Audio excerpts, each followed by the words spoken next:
Representing Riffs, contextualising electric guitars in museum collections and displays. Thanks, Rob.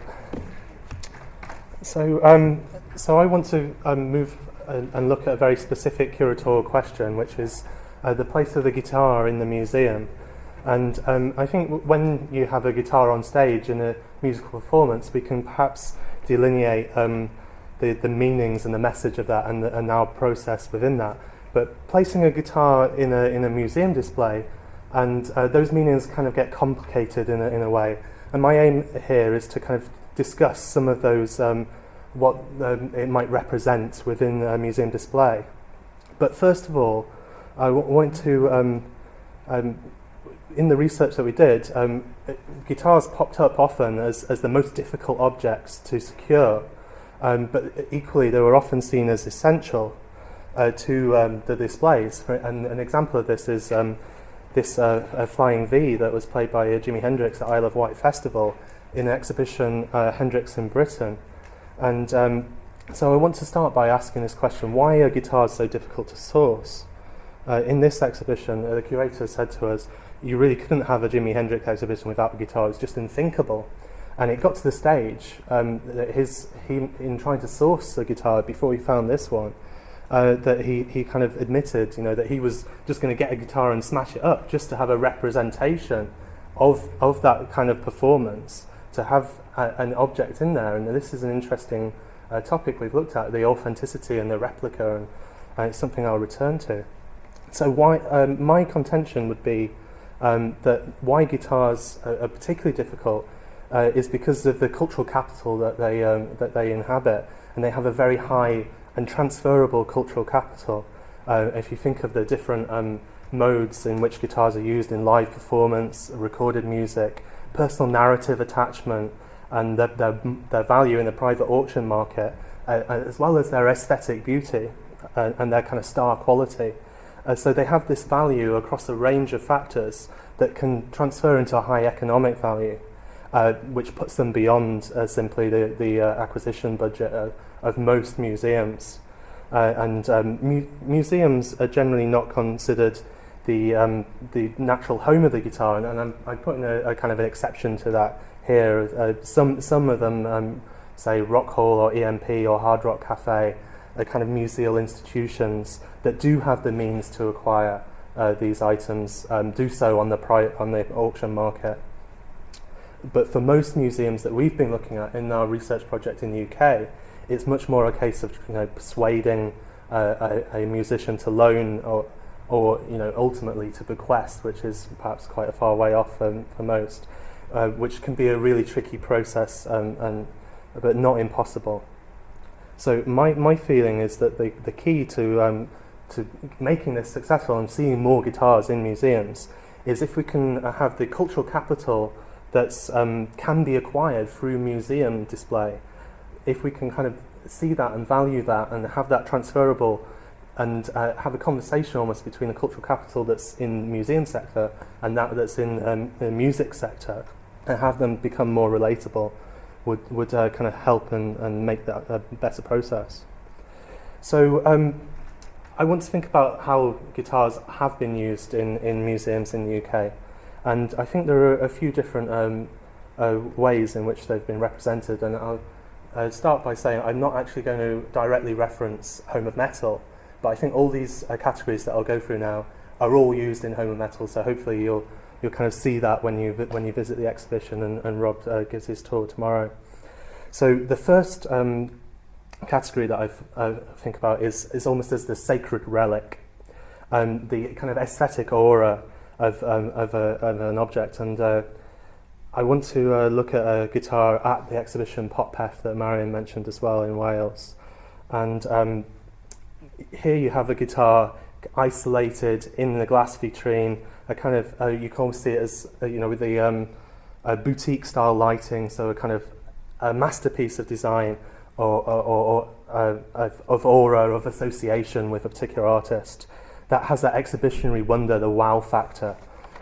So the exhibition experience then becomes almost like a pilgrimage to a displaced rock site. And this is the guitar of a musician called Titch Gwilym, and in this particular case, it's also a kind of a status of the case being a mark of respect. The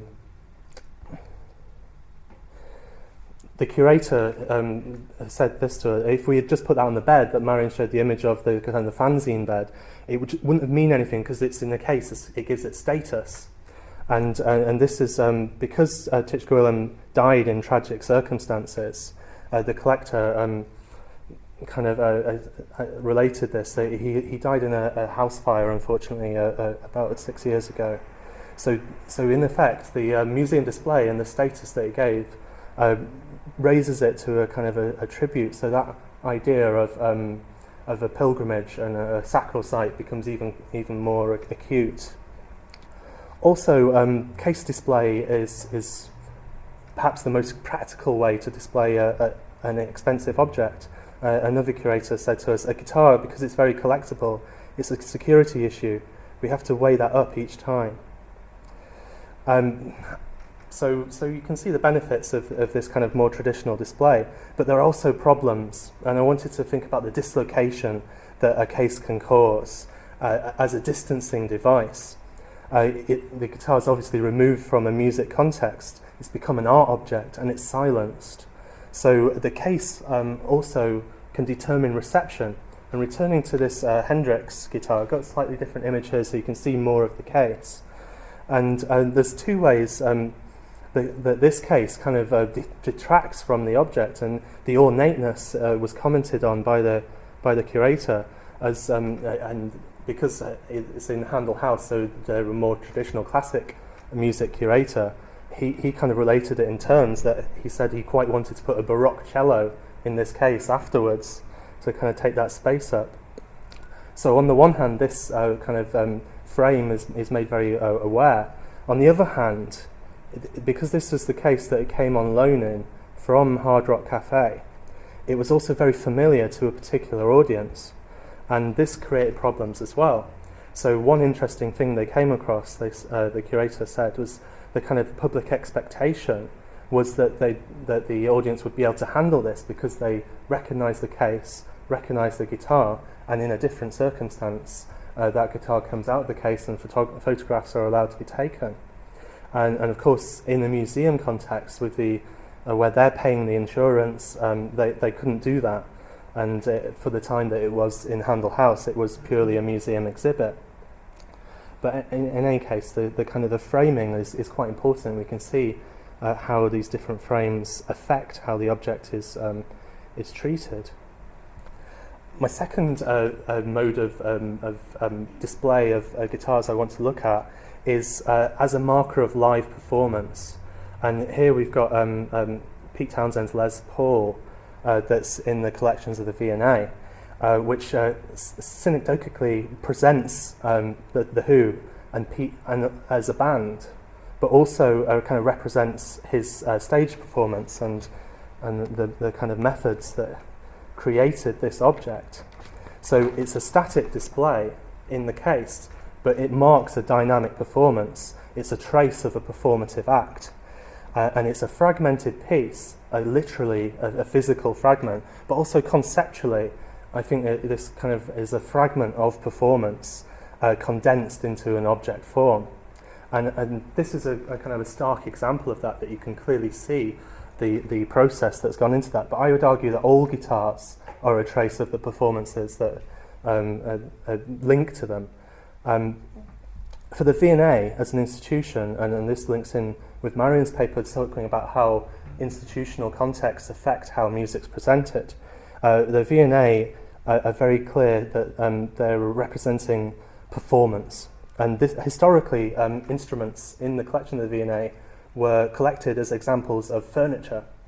And it's only recently that the kind of the rock and pop collections there have in the last 20 years or so moved over to this idea of collecting performance.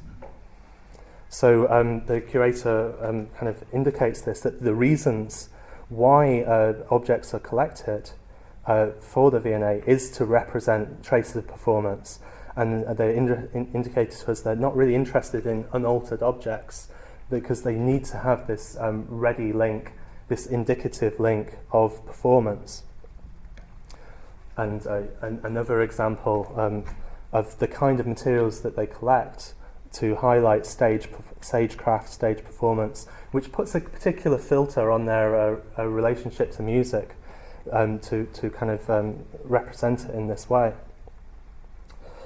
And the first image that I had was the Iceman Ibanez Mirrorball, a bespoke guitar, which, as the curator comment, was designed to damage some corneas as well as eardrums. It was played by Paul Stanley of Kiss. So the third method of displaying guitars I want to think about is the multiple narratives that you can hang, and the object biography of the guitar I want to consider that a museum can draw on. You have a kind of a whole lineage of history, from the maker of an object, its history of ownership, and also the spatial and the sonic landscapes that it's inhabited. And these all place a guitar within collective memory and give it a kind of an hermeneutic role of provoking recollection. So for an audience member, it can kind of evoke a particular situation, a particular scene. I was just at this museum, Musée de la Musique in Paris, and I thought the cases here kind of had this element of bringing this memorial association of different stories.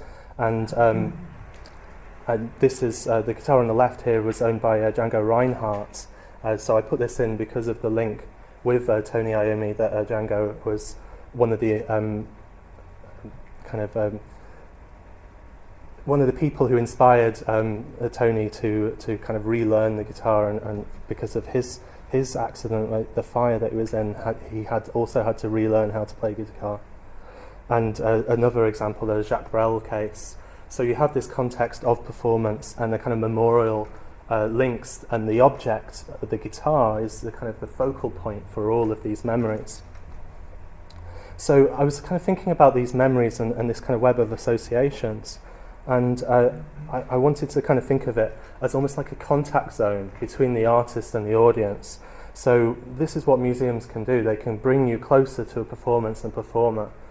And going back to Hendrix, there was a story the curator related to me, because the reason why Handel House, as a classical site, does material about Hendrix is because Hendrix lived in a flat that is now the offices of the museum, and they do open tours in that space.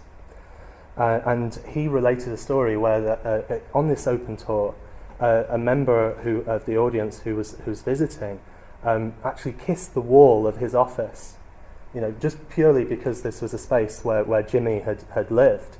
And even though it wasn't kind of dressed up in any way, it was just an office. But if you kind of imagine the connection that has, if you can kind of tie that in with an object, that's a very kind of powerful thing. So I want to kind of think about this and think about how perhaps museums can create tableau of performance using objects and creating a kind of an immersive environment. And the problem here then is constructing a legible scene with a mix perhaps of authentic and replica objects. So the benefit is that you kind of have a set that you can, as a visitor, you're kind of placed within, and can offer potentially a deeper engagement. But then the discussion from a kind of museum point of view is of the kind of the ethical position of that. And this object, this is from Marion's exhibition The Beat Goes On, a stage where Lennon and McCartney first met.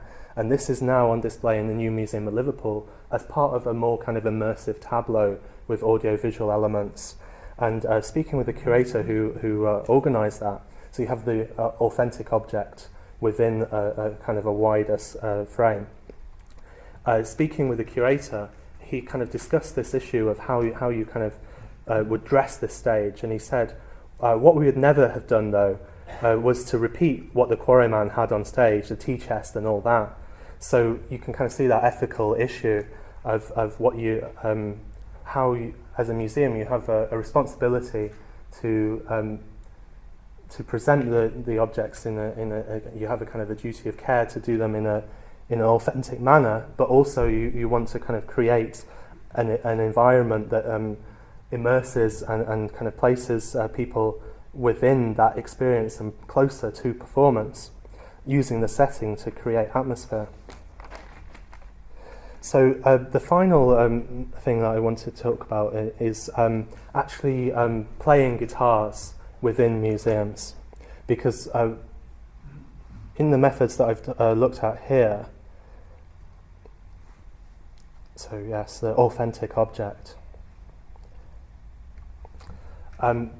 One issue, and something that we've kind of come across when we've been talking with museums about how they deal with music, is how sound's incorporated. And of course you can have sound clips, you can have film, and you can have headphones, you can have all these methods, directional speakers, to get sound into the museum space. But all of those methods lose the direct link between an object and playing. And so I think that's a crucial aspect that shouldn't be overlooked.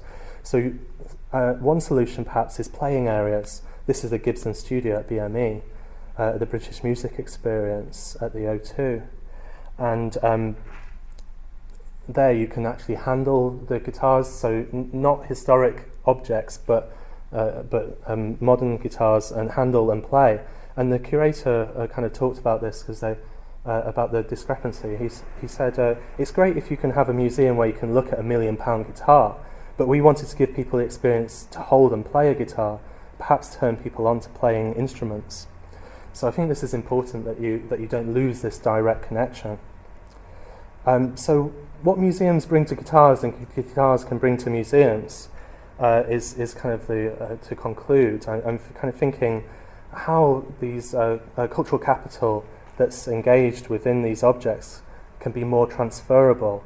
So the many different contexts in which they can be used, the connections and kind of techniques that we use as museum curators can add to the history, to the object biography of a particular object.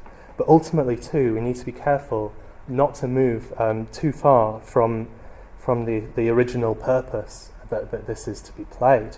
One curator commented to us, I came across a quote about Jimi Hendrix. You can show his guitar, but that won't get across his music. And that's the whole point, the music.